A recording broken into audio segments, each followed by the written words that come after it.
أكبر كدبة صدقتها في حياتك هي إن في حد غصبك تقتنع بحاجة الحقيقة أوجع بكتير. محدش بيغسل دماغك، أنت اللي بتفتح له الباب وبتجهز له الصابون، وكمان بتشكره لما يخلص. الخطر الحقيقي مش إنك تتغسل دماغك، الخطر إنك تحب ده، إنك تلاقي الراحة في إنك تلغي عقلك وتسلمه لغيرك كأنك بترميه في غسالة علشان ينضفهولك من وجع الدماغ والحيرة. انت تعرف ان خلايا مخك بتفرز هرمون الاوكسيتوسين لما تحس انك متوافق مع رأي المجموعة؟ الهرمون ده بيحسسك بالامان والنشوة، وفي المقابل لما بتعارض الجماعة منطقة في مخك اسمها الاميجدالا متنور، وهي نفس المنطقة اللي مسؤولة عن الخوف من الموت. احنا حرفيا بنخاف نكون لوحدنا اكتر ما بنخاف نكون غلط. تعال نرجع لورا شوية لأيام الحروب الصليبية. الناس وقتها ما كانوش مجبرين يمشوا آلاف الكيلومترات في ظروف تموت علشان يوصلوا لصحراء ما يعرفوش عنها حاجة، بالعكس كانوا ماشيين وهم حاسين بنشوة مرعبة. ليه؟ علشان الدماغ البشري فيه ثغرة أمنية أو احتياج مرعب إنه يحس إنه جزء من حاجة أكبر. في علم النفس في مصطلح اسمه الهوية الاجتماعية. الشخص لما بيحس انه مجرد رقم بيبدأ يكتئب، فبيجري يدور على مظلة.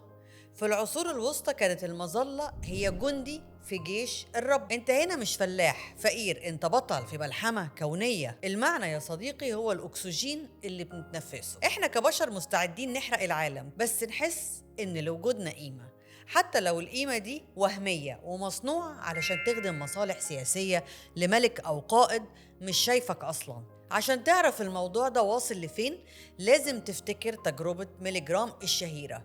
في الستينات جابوا ناس عادية وطلبوا منهم يدوا صعقات كهربائية لناس تانية لمجرد إن المشرف بيقول لهم استمر، التجربة عايزة كده.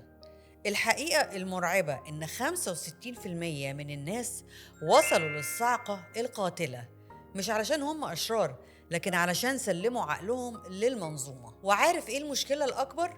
أول ما بتلاقي القطيع اللي بتنتمي ليه بتبطل تسأل، بتعتبر إنك وصلت للمحطة الأخيرة. اللحظة اللي بتبطل فيها تسأل ليه وإزاي هي اللحظة اللي بتتحول فيها لريموت كنترول في إيد غيرك. زمان كان القائد بكلمة يحرك جيوش، النهاردة خوارزميات السوشيال ميديا بتعمل نفس الدور بترند أو هاشتاج. احنا بنضحي بذكائنا في سبيل الراحة النفسية. زمان كان القطيع في القبيلة، دلوقتي القطيع في الجروب أو الصفحة اللي بتتابعها. السوشيال ميديا صنعت حاجة اسمها غرفة الصدى.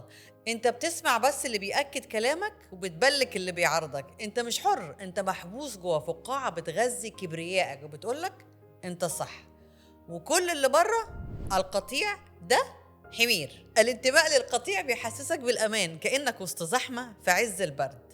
الدفى موجود بس الريحة وحشة، والريحة هنا هي موت عقلك الحر. دلوقتي بص لنفسك في المراية واسأل السؤال اللي بتهرب منه بقالك سنين: انت فعلا بتدور على الحقيقة ولا بتدور على حاجة تريحك وخلاص؟ الحقيقة متعبة باردة ومحتاجة مجهود وشجاعة انك تقف لوحدك ضد التيار، لكن الوهم دافي ومريح ومجاني لو اخترت الراحة. ما تبقاش تشتكي لما تتكشف في النهاية إنك مجرد ترس في مكنة حد تاني أو مجرد رقم في إحصائية استهلاك.